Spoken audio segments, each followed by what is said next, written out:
Now, David Cameron is getting used to people questioning his plan to get the economy moving. But today it was one of his own senior backbenchers who was piling the pressure on the Prime Minister. Former Defence Secretary Liam Fox called on the government to be even more radical when it comes to cuts, urging a freeze in public spending and an end to protecting budgets for the NHS and schools. I believe that the country will be at its best when the government is small and people are left to enjoy the fruits of their own labour. I believe that in leaving money in people's pockets, economic activity will follow. Well, in response, the Prime Minister said the NHS budget at least would not be cut. There are many good suggestions coming from many quarters, and as Prime Minister, I'm never short of advice.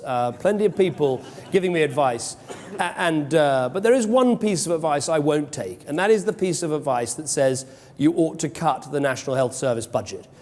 Well, joining me now are two of the most influential Tory bloggers in Westminster, Tim Montgomery, who's a columnist for the Times newspaper, and Paul Staines, also known as the blogger Guido Fawkes. It's good to have you both on the programme tonight. Tim, let's start with you. What do you make of Liam Fox's attack, if you want to call it that?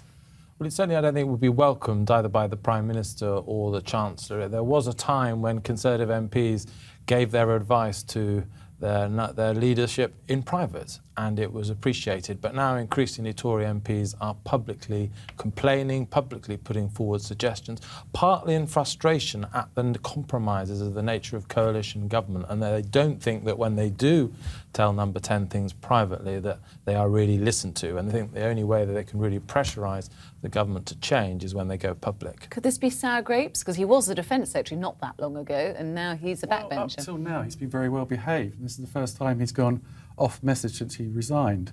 I think there's a breakdown in discipline. You know, the economy's faltering. They're behind in the polls.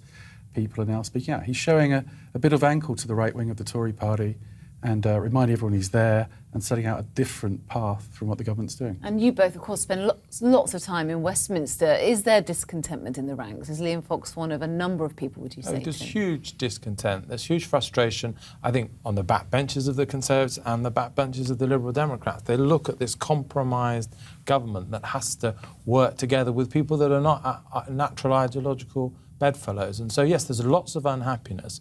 But the problem is Liam Fox may make his recommendations, and I would probably prefer the Fox prescription to the coalition prescription, but George Osborne cannot do what his Liberal Democrat coalition partners won't allow him to do. So I can understand why Liam Fox says what he says, but he cannot force the Chancellor to do things that Liberal Democrats won't let him to do. I suppose the danger is, Paul, if they're in this situation in a year's time, I mean, are you hearing from your bloggers whispers of, you know, a change at the top, a change of leadership or a change of Chancellor? Well, I think all the front runners are starting to jostle and remind people that they're here.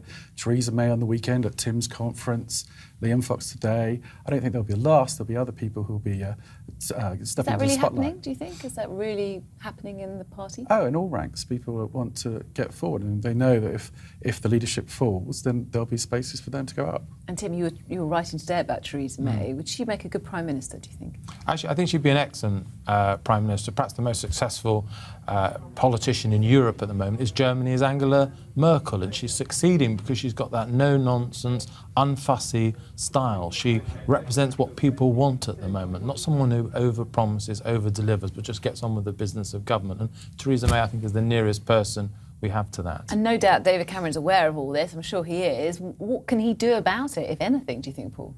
Well, he can turn things around and get ahead in the polls. Then How can he turn things around? Well, perhaps he should follow Liam Fox's prescription. It's difficult when That's not going to work with the coalition, exactly. is it? He's got the Lib Dems on one side. There is another party, of course, UKIP, that could be in a coalition. They're up in the 20s in the polls in Eastleigh. Maybe there's a change of coalition partners. OK, I'm going to put you both on the spot. This time in 12 months, what's going to be happening? What's the shape of the Tory party going to be like? Tim, let's start with you. I will, despite all the speculation about Theresa or Boris Johnson or Liam Fox, David Cameron will still be Prime Minister, but I fear he'll be leader of an increasingly unhappy Conservative party. Paul, briefly? I think the odds are he won't face the challenge before the election. OK, short but sweet. Thank you very much, Tim and Paul. Thank you very much for your time tonight.